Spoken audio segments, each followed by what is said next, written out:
Hey everyone, तो स्वागत करता हूं दोस्तों एक बार फिर से अपने एक नए लेक्चर को लेकर के, जिसका नाम है हिक्कप्स। और दोस्तों, अगर मेरे चैनल को प्रमोट करना चाहते हो और मेरा लेक्चर पसंद आ रहा है आपको, तो मेरे यूट्यूब @Dr.Malik123 पे सब्सक्राइब करें। Thank you. और मेरा लेक्चर पूरा देखें दोस्तों, मुझे थोड़ा सा उत्साह मिलेगी। तो आज नए टॉपिक को लेकर के हाजिर हुआ आपके सामने, जिसका नाम है हिक्कप। हिक्कप्स का मतलब ये होता है हिचकी आना, यानी किसी पेशेंट को अगर हिचकी आ रही है दोस्तों, तो उसको हम लोग मेडिकल टर्म में हिक्कप बोलते हैं। तो आइए देखते हैं इसका सीधा सीधा ट्रीटमेंट क्या और होम रेमेडीज क्या है।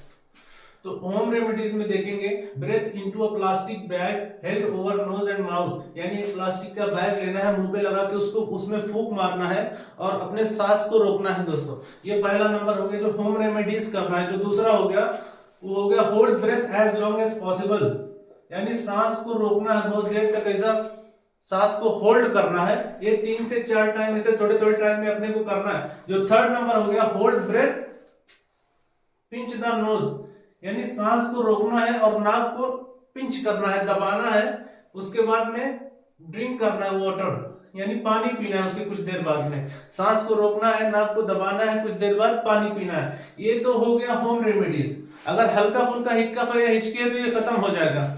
लेकिन अगर स्टॉप नहीं हो रहा, यानी हिक्कप सही नहीं हो रहा है दोस्तों, तो अगला हम लेंगे मेडिकल ट्रीटमेंट लेंगे, यानी फार्मा यूज करेंगे, फार्माकोलॉजिकल ट्रीटमेंट करेंगे, फार्माकोलॉजिकल ट्रीटमेंट करेंगे।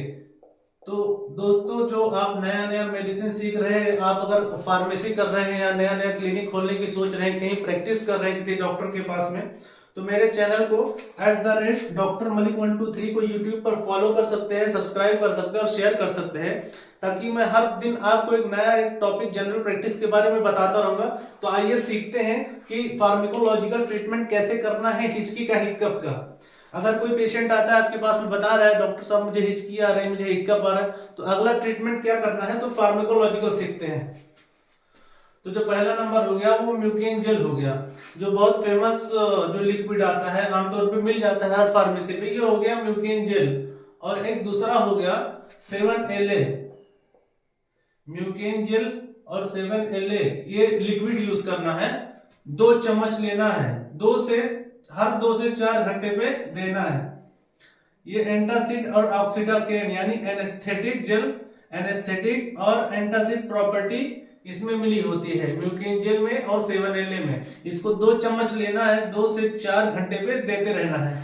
जो दूसरा हो गया वो बैरालगेन हो गया, टैबलेट बैरालगेन हो गया, जो कि एंटी स्पाज्मोटिक होती है। एंटी स्पाज्मोटिक ये होता है कि जो एब्डोमिनल मसल्स होते हैं, पेट के जो मसल्स होते हैं, उसको रिलैक्स कर देता है। तो रिलैक्स कर देता है वो एंटी स्पाज्मोटिक हो गया, जो आमतौर से जिसको हम लोग डाइसाइक्लोमिन के नाम से जानते हैं। तो जो थर्ड हो गया वो हो गया टैबलेट लार्ज एक्टिल 50 mg। ये मोस्टली ट्रैंक्विलाइजर होता है, और इसका जो लार्ज एक्टिल का जो कंटेंट होता है वो होता है क्लोरप्रोमाजीन। क्लोरप्रोमाजीन इसका फॉर्मूला होता है, और इसको 50 mg में या तो स्टेट डोज में लेंगे, या तो अगर सीवियर है तो 3 टाइम यूज कर सकते हैं, या सिंगल ही डोज लेकर के रोक सकते हैं, अगर आराम हो गया नहीं तो 3 टाइम।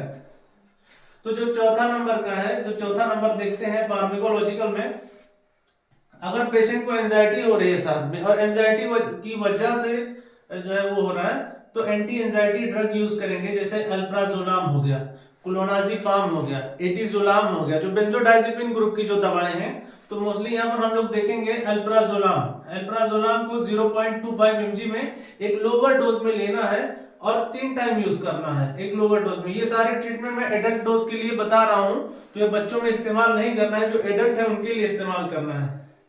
इसकी वजह से एंजाइटी कम हो जाएगी ये लेने के बाद में। और जो पांचवा है आइस कोल्ड वाटर या आइस क्रीम हीट करना, यानी ठंडी चीजें लेनी है, या तो पूरा जैसे बर्फ का टुकड़ा ले लिया, बर्फ का, तो उसको क्रश करके निगल लेना है, या ठंडा पानी पीना है, या तो फिर आइसक्रीम खाना है। तो इसकी वजह से भी क्या होगा, हिचकी जो होगी वो बंद हो जाएगी, क्योंकि स्टमक में जाने के बाद जब लेते हैं, तो स्टमक में जाने के बाद में यहाँ पे क्या करेगी, ये पूरा सुन कर देगी, एकदम ठंडा कर देगी, जिसकी वजह से रिफ्लक्सेस नहीं हो पाएगा, तो हिचकी नहीं आएगी, जीआरटी मूवमेंट उतना नहीं होगा स्टमक का ऊपर की तरफ से।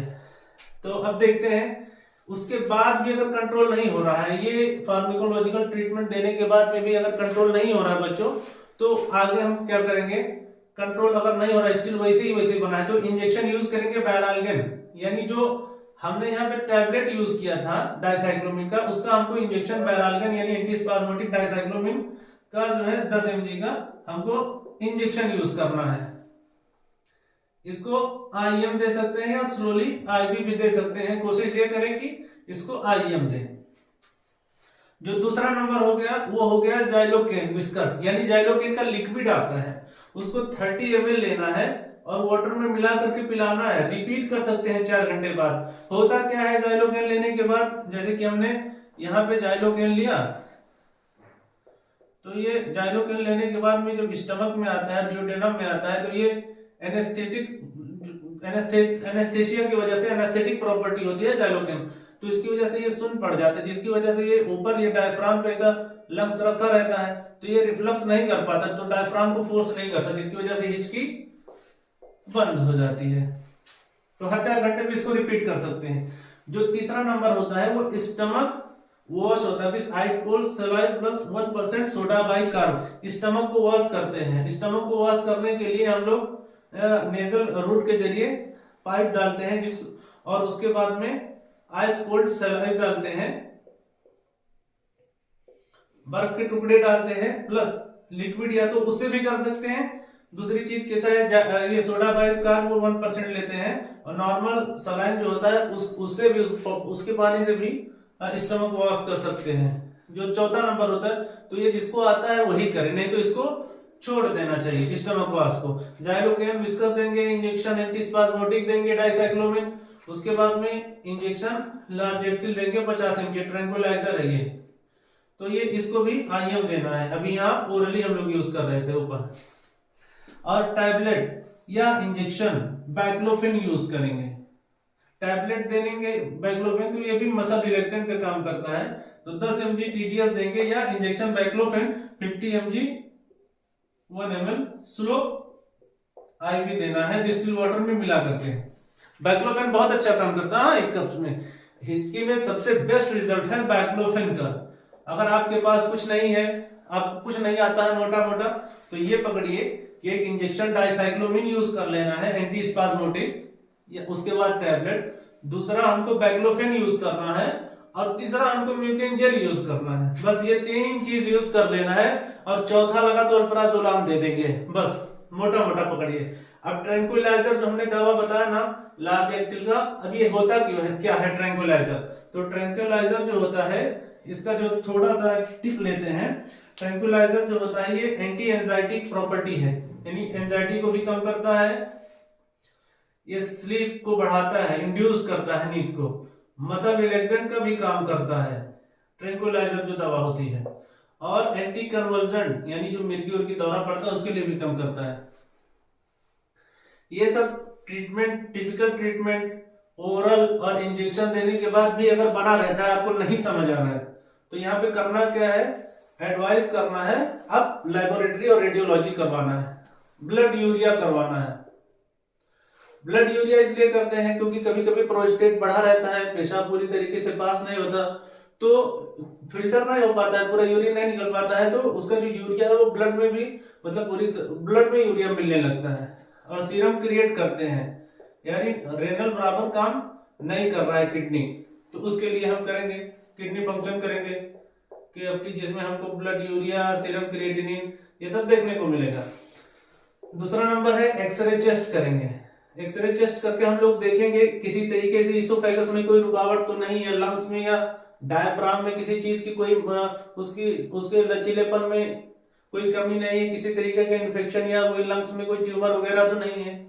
और एक्सरे करेंगे केयूबी, यानी केयूबी किडनी, यूरेटर, और बी से हो गया ब्लेडर, यानी किडनी, यूरेटर और यूरेथ्रा, और बी से हो गया ब्लेडर। ये हमको पूरा यूरिन का रास्ता देखना है, स्टोन वगैरह तो नहीं है जिसकी वजह से हिक्कप हो रहा है, जिसकी वजह से क्रिएट और यूरिया बढ़ रहा है। तीसरा नंबर गैस्ट्रोस्कोपी।